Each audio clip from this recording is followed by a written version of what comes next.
आप सभी को जय मसीह की।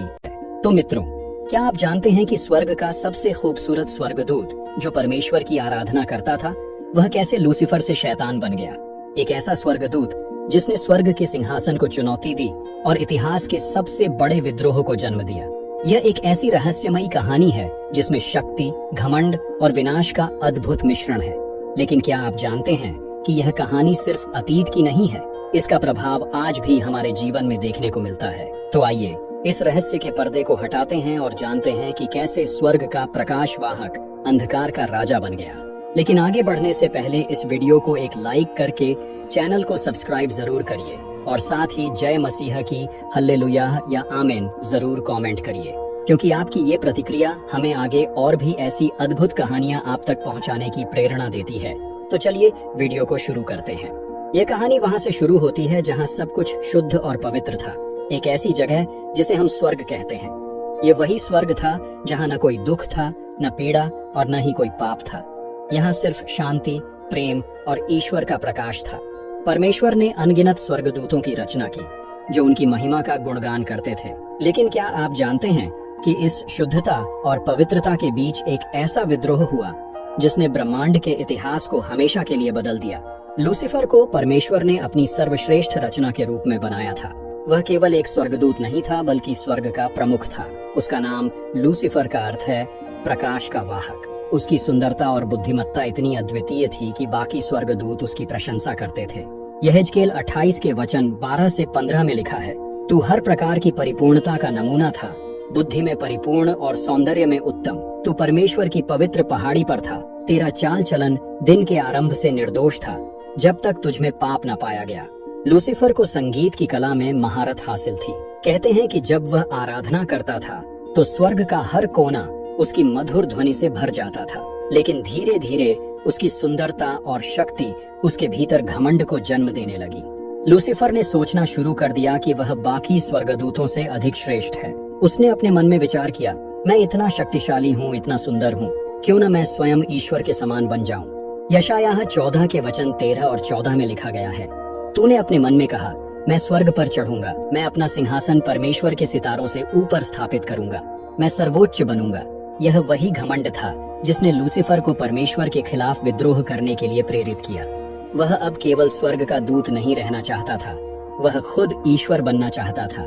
लूसीफर ने चुपके से स्वर्ग के 1/3 स्वर्गदूतों को अपने पक्ष में कर लिया। उसने उन्हें समझाया, हम क्यों ईश्वर की आराधना करें, हम खुद अपने भाग्य के निर्माता हो सकते हैं। अगर तुम मेरे साथ हो तो हम स्वर्ग पर राज्य करेंगे। उसकी वाणी में इतना आकर्षण और प्रभाव था कि बहुत से स्वर्गदूत उसकी बातों में आ गए। उसने अपने अनुयायियों को भरोसा दिलाया कि वह परमेश्वर को हरा देगा और स्वर्ग का नया शासक बनेगा। फिर वह दिन आया जब लूसीफर ने अपनी विद्रोह की योजना को अंजाम दिया। उसने अपने अनुयायियों के साथ परमेश्वर के खिलाफ युद्ध छेड़ दिया। यह युद्ध स्वर्ग के इतिहास में सबसे बड़ा और सबसे भयानक था। प्रकाशित वाक्य 12 के वचन 7 और 9 कहता है, स्वर्ग में युद्ध हुआ। मीकाएल और उसके स्वर्गदूतों ने अजगर से लड़ाई की, लेकिन लूसीफर और उसके स्वर्गदूत हार गए और उन्हें स्वर्ग से निकाल दिया गया। परमेश्वर ने मीकाएल नामक स्वर्गदूत को लूसीफर के खिलाफ भेजा। मीकाएल और उनकी सेना ने लूसीफर और उसके विद्रोही स्वर्गदूतों को हराकर स्वर्ग से नीचे गिरा दिया। लूसीफर, जिसे अब शैतान के नाम से जाना जाता है, स्वर्ग से गिरकर एक अंधकारमय और भयानक स्थान पर जा पहुंचा। यह स्थान बाद में नरक कहलाया। स्वर्ग का सबसे सुंदर और शक्तिशाली स्वर्गदूत अब अंधकार और पाप का प्रतीक बन गया।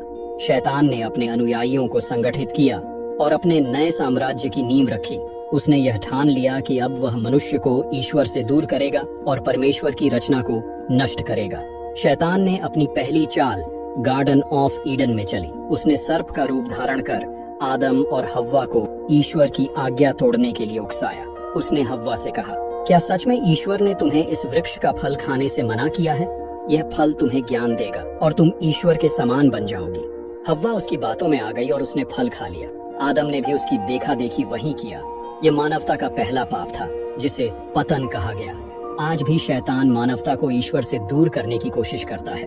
वह पाप, ईर्ष्या, घृणा और लालच के माध्यम से हमारे दिलों में अंधकार भरने की कोशिश करता है।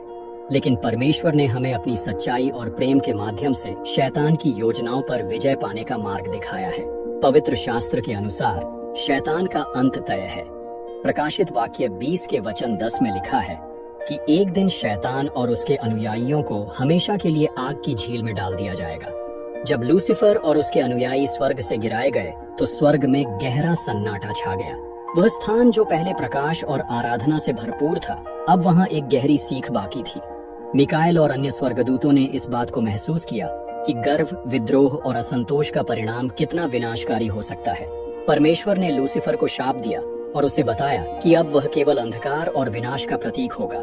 परमेश्वर ने घोषणा की, तू वह तारा था जो चमकता था, लेकिन अब तू शाश्वत अंधकार का निवास करेगा। तेरा काम केवल बुराई फैलाना होगा, लेकिन अंततः तुझे दंड दिया जाएगा। स्वर्ग से निकाले जाने के बाद लूसीफर ने अपने गिराए गए स्वर्गदूतों के साथ मिलकर अपने साम्राज्य का निर्माण शुरू किया। यह साम्राज्य एक ऐसा स्थान था जहां केवल घृणा, भय और पाप का शासन था।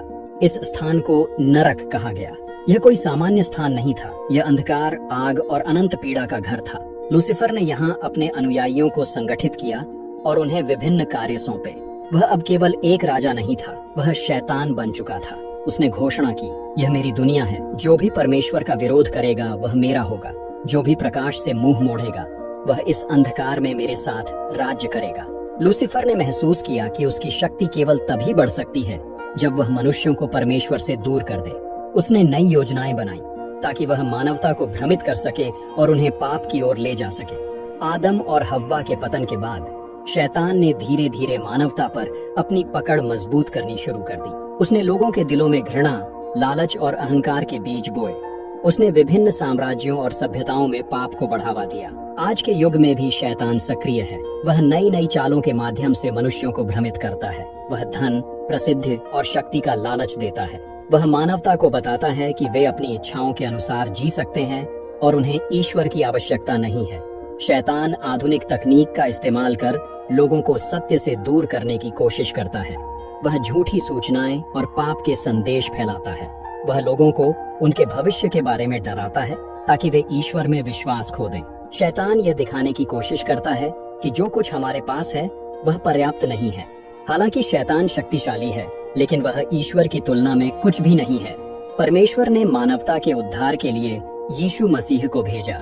जब यीशु ने क्रूस पर बलिदान दिया तो उन्होंने शैतान की शक्ति को चुनौती दी। प्रकाशित वाक्य 20 के वचन 10 में लिखा है, शैतान जिसने उन्हें धोखा दिया आग और गंधक की झील में डाल दिया जाएगा और वह अनंत काल तक यातना भोगेगा। यह भविष्यवाणी शैतान के अंत के बारे में बताती है। शैतान का सबसे बड़ा हथियार हमेशा से भ्रम रहा है। वह कभी सीधा हमला नहीं करता, बल्कि मानव मन में संदेह और असत्य का बीज बोता है। आदम और हव्वा को गुमराह करने के बाद उसने मानव इतिहास में कई बार यही चाल अपनाई। शैतान ने महान शासकों और साम्राज्यों को यह विश्वास दिलाया कि वे अपराजेय हैं। उसने फरोह, नेबुकदनेजर और हिटलर जैसे शासकों को गर्व और अहंकार से भर दिया, जिससे उन्होंने अपने लोगों को विनाश की ओर धकेला। शैतान ने सच्चे धर्म और पाखंड के बीच भ्रम पैदा किया। उसने झूठे धर्म और झूठे गुरुओं को जन्म दिया ताकि लोग सच्चे परमेश्वर को भूल जाएं। आज भी वह हमें हमारी खुद की कमजोरियों के बारे में भ्रमित करता है। वह हमें यह विश्वास दिलाता है कि हम पर्याप्त अच्छे नहीं हैं या हमें ईश्वर की आवश्यकता नहीं है। कई लोग मानते हैं कि शैतान सपनों और मन में विचारों के माध्यम से भी हमला करता है। बाइबल में लिखा है कि शैतान झूठ का पिता है। वह कभी कभी सुंदर दिखने वाले सपनों और विचारों के माध्यम से मानव को अपनी ओर खींचने की कोशिश करता है। एक युवा व्यक्ति जो अपने जीवन में सफल होना चाहता था, उन्होंने सपना देखा कि वह बहुत अमीर हो गया है। इस सपने के बाद उसने अपने लक्ष्य को पाने के लिए सभी नैतिक मूल्यों को छोड़ दिया। धीरे धीरे वह लालच और पाप में डूब गया। यह शैतान का जाल था। शैतान केवल भ्रम और चालाकी का सहारा नहीं लेता। जब जरूरत होती है तो वह आक्रामक रूप भी ले सकता है। ऐसी मान्यता है कि शैतान भूतों और नकारात्मक आत्माओं के माध्यम से काम करता है। यह आत्माएं उसका आदेश मानती हैं और लोगों को डराने और परेशान करने के लिए काम करती हैं। शैतान का प्रभाव उन स्थानों पर अधिक होता है जहां पाप और बुराई का बोलबाला है। उदाहरण के लिए युद्ध क्षेत्र, अपराध प्रधान स्थान या ऐसे स्थान जहां काले जादू का अभ्यास होता है। बाइबल में कई उदाहरण हैं जहां शैतान ने लोगों पर अधिकार कर लिया। यीशु मसीह ने कई बार ऐसे लोगों को छुड़ाया। हालांकि शैतान को शक्तिशाली माना जाता है, लेकिन उसकी कमजोरियां भी हैं। वह परमेश्वर की शक्ति के सामने टिक नहीं सकता। प्रार्थना शैतान का सबसे बड़ा दुश्मन है। जब एक व्यक्ति सच्चे दिल से प्रार्थना करता है तो शैतान उसकी आत्मा को नहीं छू सकता। बाइबल कहती है कि यीशु मसीह के नाम से शैतान कांपता है। उनके बलिदान ने शैतान की योजनाओं को कमजोर कर दिया। जो लोग पवित्र आत्मा को अपने जीवन में स्थान देते हैं, शैतान उनके पास नहीं आ सकता। शैतान का अंतिम उद्देश्य हमेशा से ईश्वर के खिलाफ विद्रोह करना और अधिक से अधिक आत्माओं को अपने पक्ष में करना रहा है। वह चाहता है कि लोग ईश्वर को भूल जाएं और उसके झूठे वादों पर भरोसा करें। प्रकाशित वाक्य में लिखा है कि शैतान को अंततः आग की झील में फेंक दिया जाएगा, जहां वह और उसके अनुयायी अनंत काल तक सजा भुगतेंगे। लूसीफर की यह कहानी केवल एक ऐतिहासिक घटना नहीं है, यह हमें हमारे जीवन में महत्वपूर्ण सबक सिखाती है। लूसीफर का पतन हमें यह सिखाता है कि घमंड हमें हमारे सबसे ऊंचे स्थान से भी गिरा सकता है। शैतान हमेशा हमें भ्रमित करने की कोशिश करता है, लेकिन हमें पवित्र शास्त्र में सच्चाई की खोज करनी चाहिए। ईश्वर में विश्वास और प्रार्थना हमें शैतान के हर जाल से बचा सकती है। लूसीफर की यह कहानी केवल डराने या रहस्यमय बातें करने के लिए नहीं है, ये हमें हमारे जीवन की वास्तविकता से जुड़ने का एक तरीका है। हमें हमेशा यह याद रखना चाहिए